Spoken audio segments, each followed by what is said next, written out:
and welcome to another episode of the Marco Podcast.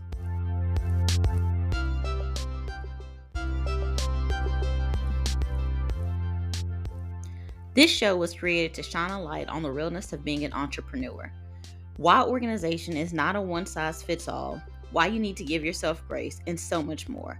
The Marco Podcast aims to provide motivation, inspiration, or encouragement for you to keep going after your dreams. I'm your host, Angel. Sit back and prepare for valuable tips, resources, laughs, and so much more. If this is your first time here, welcome and thanks for joining. If you've been hanging around for a while, welcome back, and I hope you brought a friend. Hello, everyone, and welcome back to another episode. Today, I am talking with Julie Zaruba Fountaine again today. You may remember her. She was on here a couple of episodes ago, the episode Give Yourself Permission. If you have not checked it out yet, make sure that you go back and check out that episode. But she is a well-being specialist and a change management expert. Just to give you a little recap about who she is and what she does. Today, she's going to be talking to us about some holistic wellness. So, let's welcome Julie back. Hi, Julie. How are you? Hi, Angel. Good to be here. Thanks for having me back. You're welcome. Thanks so much for coming back again. I'm so excited to have you back here and to talk a little bit about holistic well-being. So, is there anything else that you would like to share before we get into it?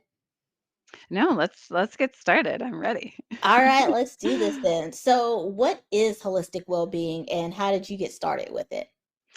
First, want to say that there's multiple definitions. So there isn't one definition that's standardized across all industries about holistic well-being and what that means. So my own definition comes from my educational background, which I've got a master's in health, nutrition, and exercise science and an MBA in change and leadership, and as well as my personal experiences. So what I like to think of holistic well-being as a wheel. So you may be familiar with the wheel of life or wellness wheels. There's various wheels out there, but I've narrowed it down to several different vectors within the wheel. So the little pieces of pie that are within the wheel, and that represents the different aspects of well-being. And holistic well-being isn't focusing on one area, but it's focusing on all of those areas and thinking about how they work together.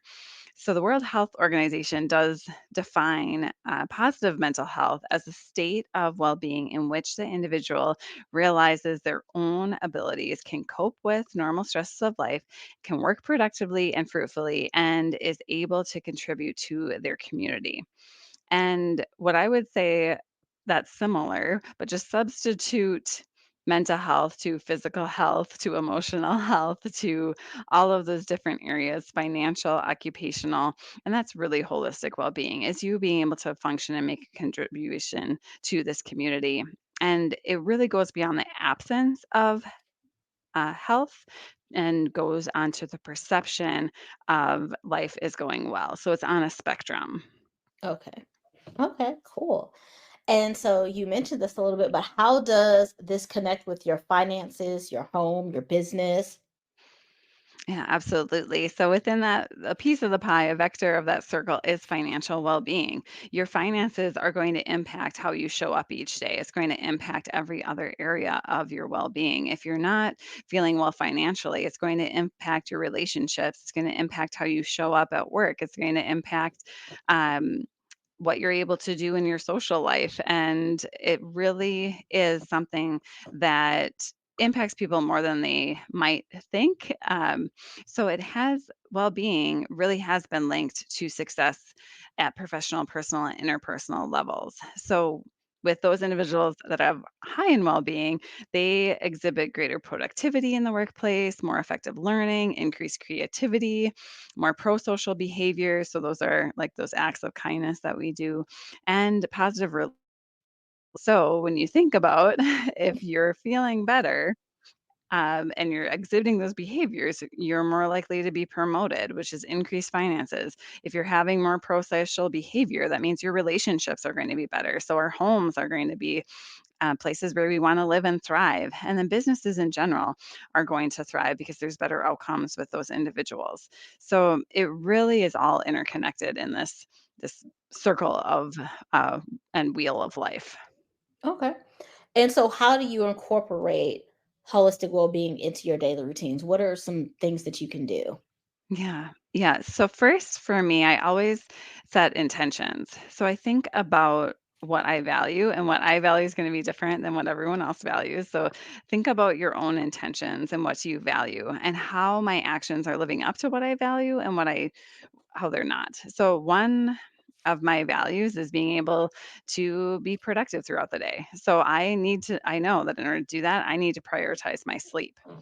And so it kind of sounds a little silly, but I do have a bedtime and I do have a set wake time, because the research shows if you have a set bedtime and a set wake time, you're more likely to have a better night's sleep. So I do those habits that I know are going to get me that better night's sleep.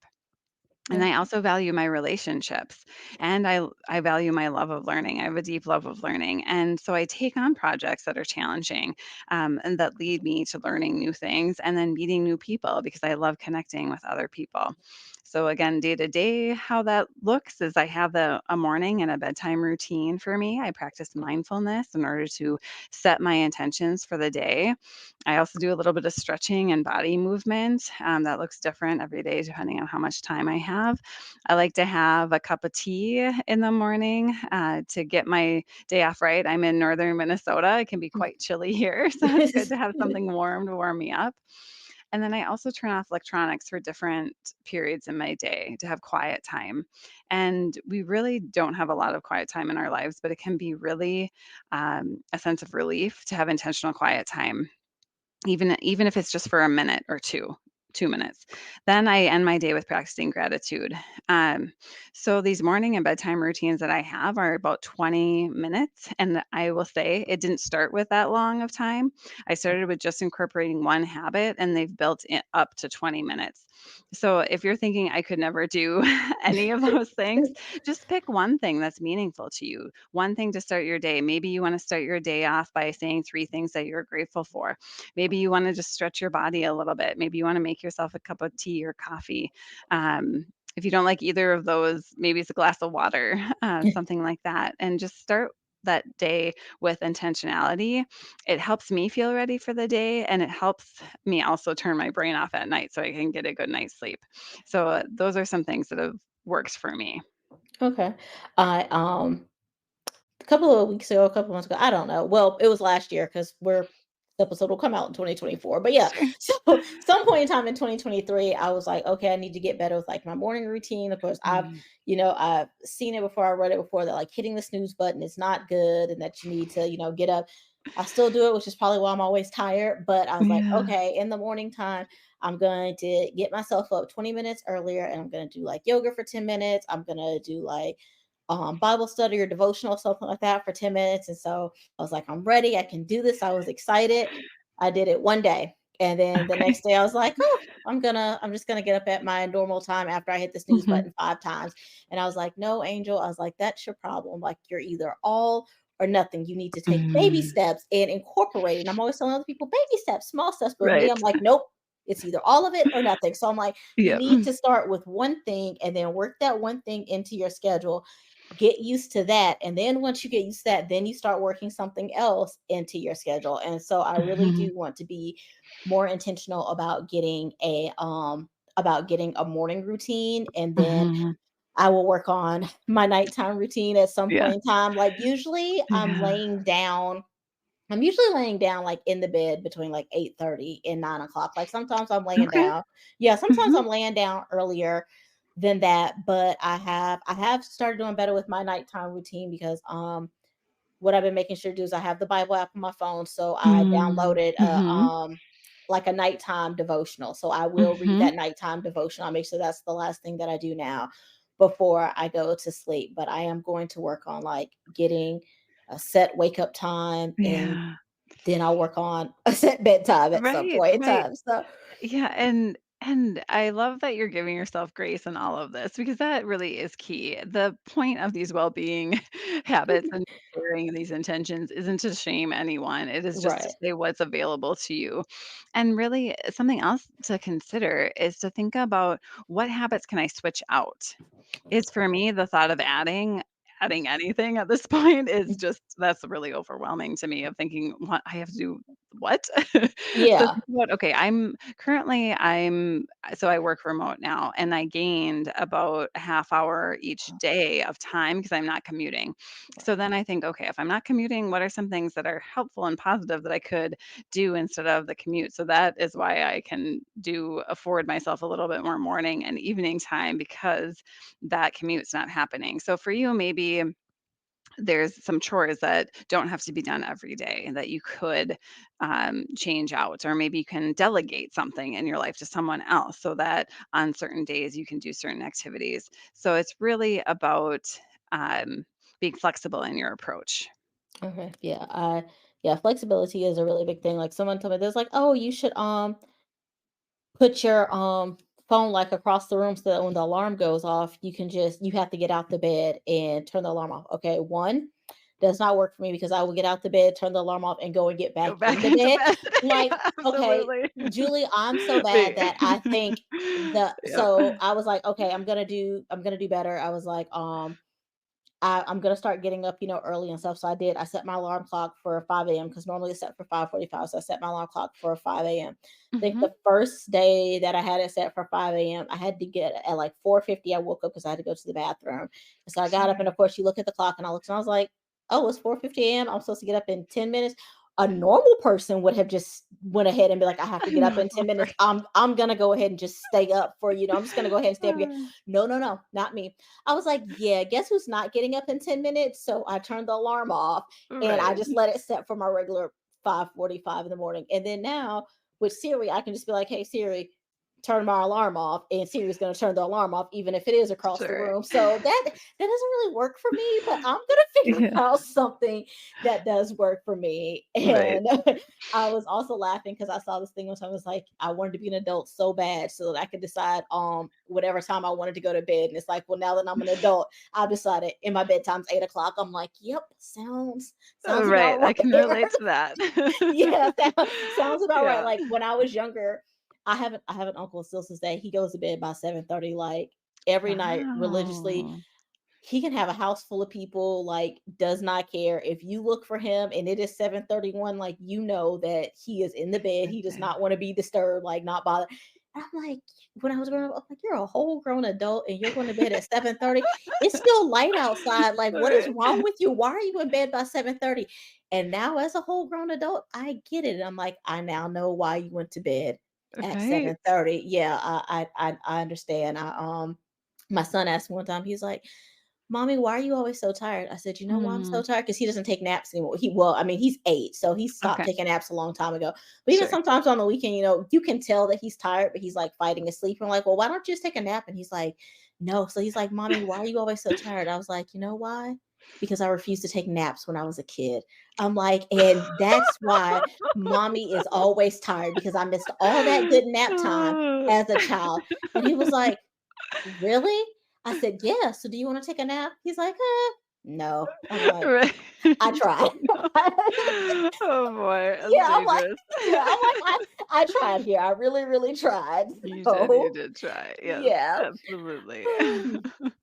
So, how can the things that you told us about the different tools that you told us about, how can that lead to being successful, like setting up success for your day or just setting up success for your life in general? Well, first, um, holistic well-being can help you redefine what success looks like. So you have to think about success on your own terms. And you can let other people tell you what a successful life looks like, or you can define it for yourself. So thinking about well-being. And for me, how I define success is about my well-being. I could have yes, monetary success is important. I want to be able to do the things that I want to do, but if it comes at a cost to my health and it comes at a cost to my well-being, then to me that's not worth it. The money above and beyond what takes care of me currently isn't Right. worth that. And so that isn't success to me. That would be actually a failure if I wasn't able to take care of my health and take care of my own well-being. So the first thing is defining what that success looks like for you. And once you have that understanding of what success looks like, look at how well being can be incorporated into your life. It is foundational to any person's life, no matter what their definition of success is. But it's really thinking about that feeling good and functioning well. So, experiencing those positive emotions, experiencing contentment and happiness, feeling like you are contributing meaningfully into this world, all of those things will help you lead to success. And really the research out there that high performing teams demonstrate far more positivity than or lower functioning teams, and managers with greater positivity influence their teams to be more positive, and it's easier to coordinate them and accomplish tasks. So there is a lot of research about how this well-being can influence you positively in the workspace and in your relationships. Okay. All right. Yeah, I like that. And again, it's kind of like how we were talking about on the previous episode when you're on just trying something different, Mhm. just trying it out, like trying to change up your routine or add something or take it away. You don't know what works until you try it. And just because you've been doing something forever, that doesn't mean that that is the best thing or that that's what's helping you. You're just in the habit of doing it. So, yeah, like I said, I definitely want to really work on getting a routine together because I do when I do my morning routine, like I feel good about it and I Yeah. feel good about myself. I do something that I do, and I can tell when I don't do it, it really throws my day off, is that in the car, since as I said, I have a problem with getting up earlier than I actually have to. So in the Mhm. car, like on my way to work now, I've started listening to like motivational podcasts because I still love true crime podcasts, but I just used to listen to true crime podcasts all day, every day, like from the time I got in my car until the time I left work in the evening time, I was listening to it. And so now when I get in my car, like I have my time that I spend like talking to God.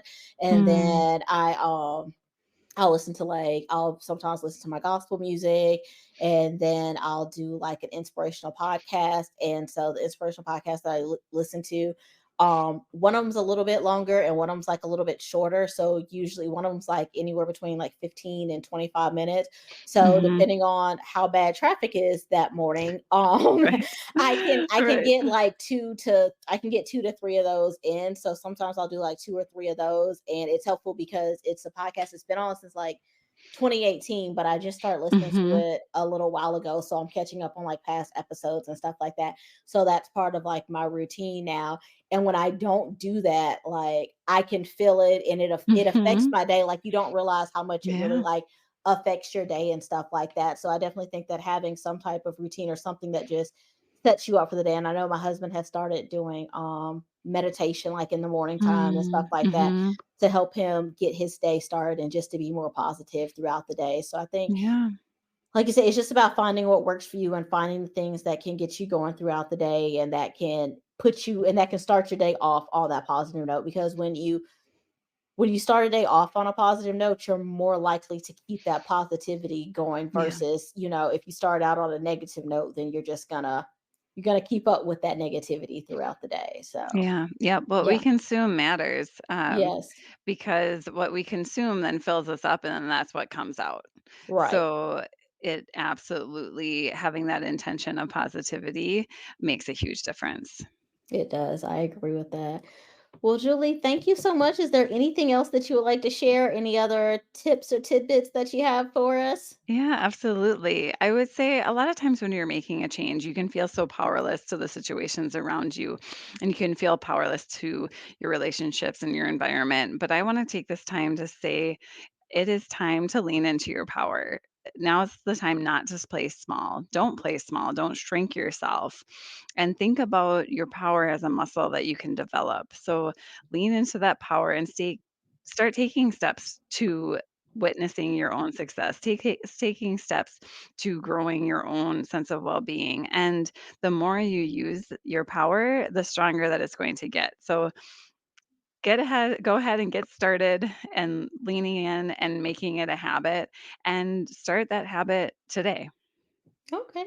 Thank you. And tell us again where we can find you and how we can connect with you. Absolutely. So I have my website, empowerpossible.com. And then you can also find me on LinkedIn, Julie Zaruba Fountain, or on Facebook and Instagram at Empower Possible. All right. Well, thank you so much, Julie. I have enjoyed talking to you again, and I hope you enjoy the rest of your day. Yeah, thank you so much. You too. Thanks.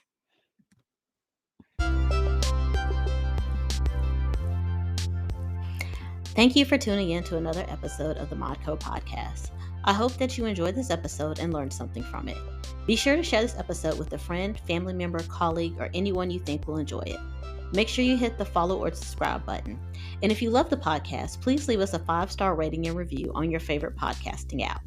That helps others to find us and gets us listed in other show recommendations. So you all know that I run on coffee, and so does the show. If you'd like to buy us a coffee, you can do so by clicking on the link in the show notes. Thank you so much, and chat soon.